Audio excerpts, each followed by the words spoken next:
So in this video, I'm going to try to give you a generalized overall interpretation of Nietzsche's thought by talking about a few of his central ideas and also by seeing how he compares to other philosophers. This interpretation should be useful as a foundation for further study and also to help you make sense of some of the things you might have already heard about him. So here's a list of terms that will not be in this video. Because first of all, you can hear about these in a bunch of other introductions.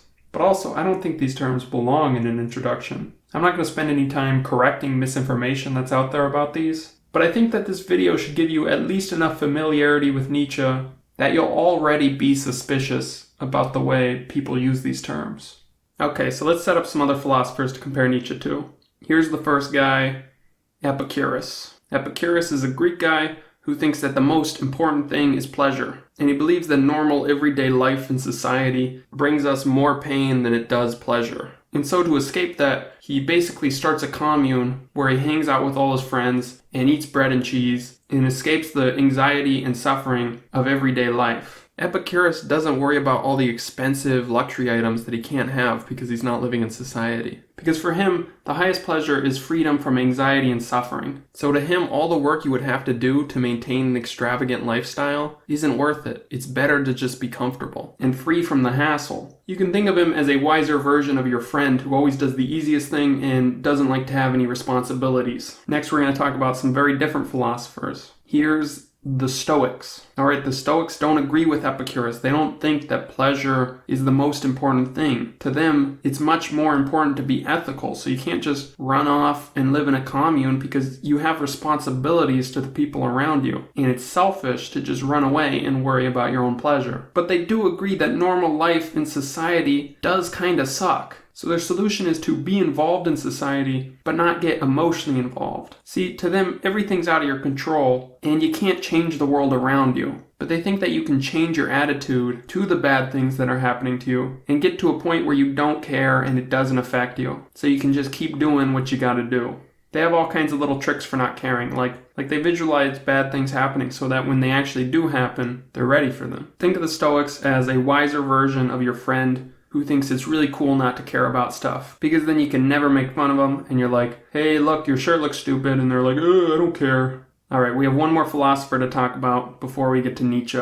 It's Arthur Schopenhauer. Schopenhauer thinks that life is even worse than the Epicureans and the Stoics make it out to be. He thinks that life is always filled with more pain than pleasure. Happiness is impossible, and life is always a mistake for everybody. So for him, you shouldn't get involved in the world physically or emotionally. You shouldn't really care about anything or do anything. You should just meditate and get to a place where you don't desire anything, which is very much like the Buddha, who had very similar teachings. Except Schopenhauer also thought that music could help us escape the will to live. And also like the Buddha, Schopenhauer thinks we should help other people reach enlightenment and get to a point where they stop caring, so that all suffering can finally come to an end. But Schopenhauer takes this view to an extreme that the Buddha doesn't, because Schopenhauer is an antinatalist, so he thinks we shouldn't have any more babies, and life should come to an end. So basically, Schopenhauer hates life. And that brings us to Nietzsche. What does Nietzsche think about all of these philosophers? Well, he thinks they are all sick, decadent life deniers. So it's obvious why Schopenhauer is a life denier, because he literally wants us to deny it. But what about the Epicureans and the Stoics? What does Nietzsche have against them? Nietzsche thinks that they're not affirming the whole of life, particularly suffering, which Nietzsche doesn't think is a bad thing. It's just that these philosophers can't handle it. He compares them to people with weak stomachs. He says that Epicureans are like people with weak stomachs who avoid all the foods they can't handle and only eat the weak things they can handle, like applesauce and baby food.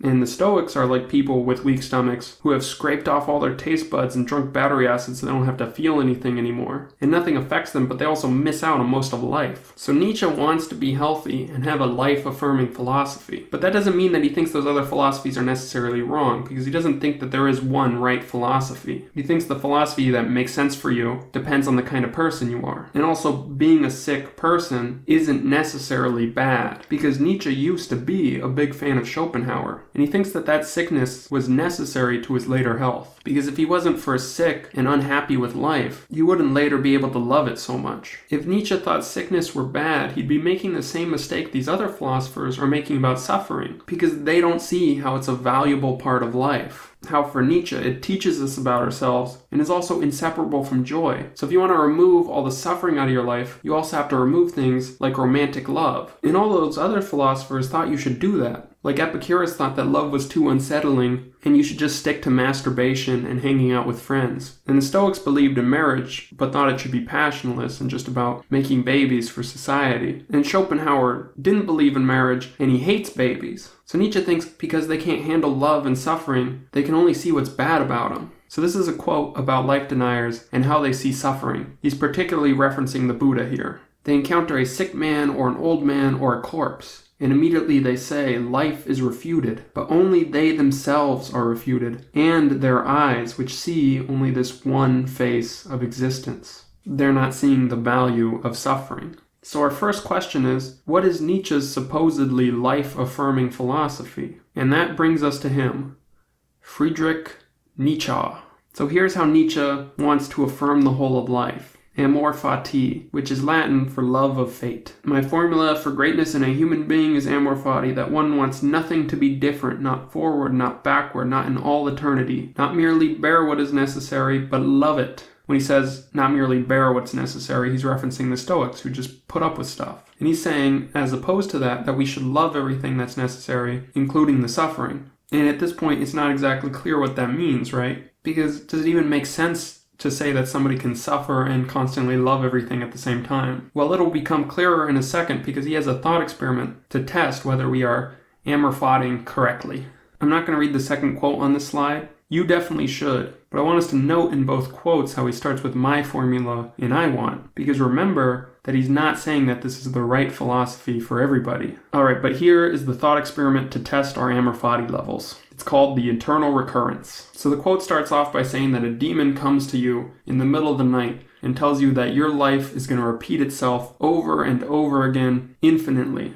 And it's going to be exactly the same every time. Which Nietzsche's not saying that this is a real thing, or that it even necessarily makes any sense. What's important to him is our immediate reaction to being told this news. Would you not throw yourself down and gnash your teeth and curse the demon who spoke thus? Or have you once experienced a tremendous moment where you would have answered him, you are a god, and never have I heard anything more divine? Or how well disposed would you have to become to yourself and life to crave nothing more fervently than this ultimate eternal confirmation and seal? So he's saying if I'm a life denier, this is going to be the worst news anybody's ever told me. But if I'm amor fati enough, which he doesn't necessarily think we can be all the time, we can only feel that way certain times, like after a tremendous moment. We'll inevitably have moments of regret, but he thinks that we should always work towards being able to say yes to the demon. But the question is, what kind of life would make us say yes? Is it a life where we have more pain than pleasure? Is it one where we do a lot of good deeds? For Nietzsche, it's a life that's beautiful. It is only as an aesthetic phenomenon that existence and the world are eternally justified. Now that's an early quote, so he's a little more dogmatic and uses the word only. He doesn't necessarily think that there aren't other ways to affirm life. Here's a later quote saying roughly the same thing. As an aesthetic phenomenon, existence is still bearable to us. And the rest of this quote starts to answer our next question, which is how do we make our life an aesthetic phenomenon or a work of art? Art furnishes us with the eye and hand and above all the good conscience to make such an aesthetic phenomenon of ourselves. So he's saying that there is a way to make ourselves beautiful. We want to be the poets of our own lives. How do we do that? One thing is needful.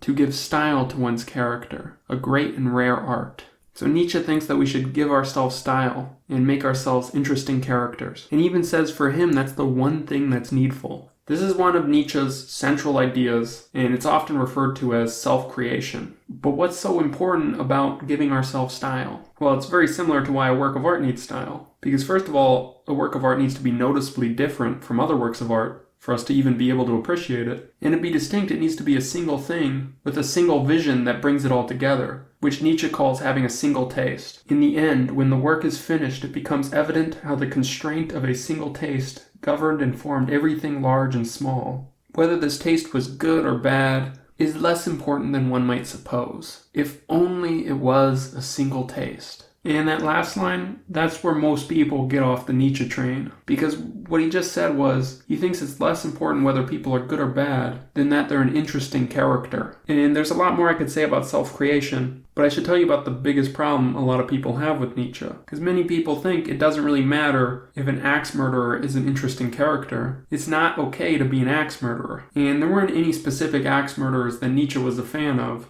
We could imagine a hypothetical axe murderer, sure, but Nietzsche was a big fan of Napoleon. And a lot of people would say, Napoleon's not that great, he killed a bunch of people, he's kind of a jerk. And that's why Nietzsche gets into his famous arguments against morality, because he wants to defend people who are interesting, but also evil, like Napoleon. So what does Nietzsche have to say about morality?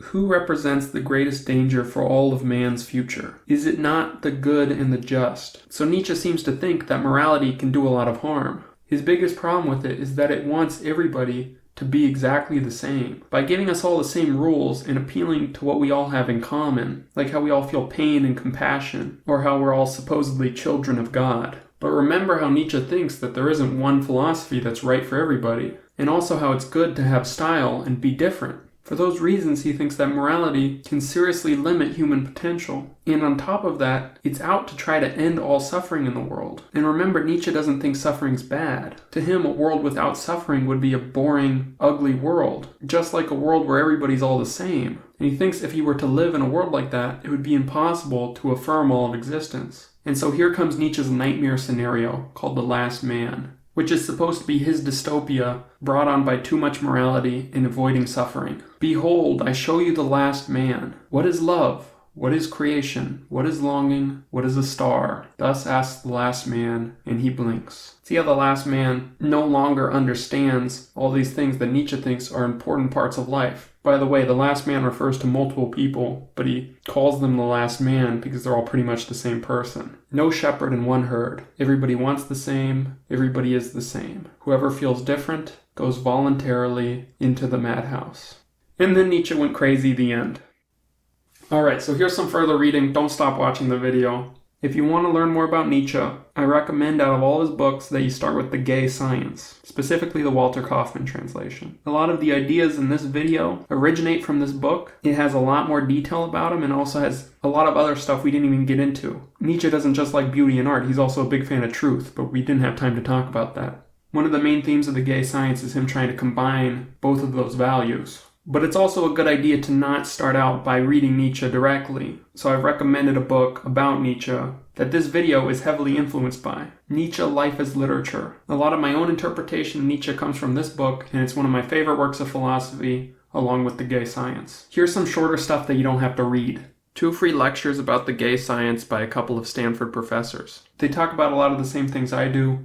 The 2 lectures really complement each other because the 2 guys kind of disagree. These are the best introductory Nietzsche lectures I could find. They're about an hour each, and you can speed them up if you want. I also linked 2 webcomics about Nietzsche. They're fun and they're really short to read.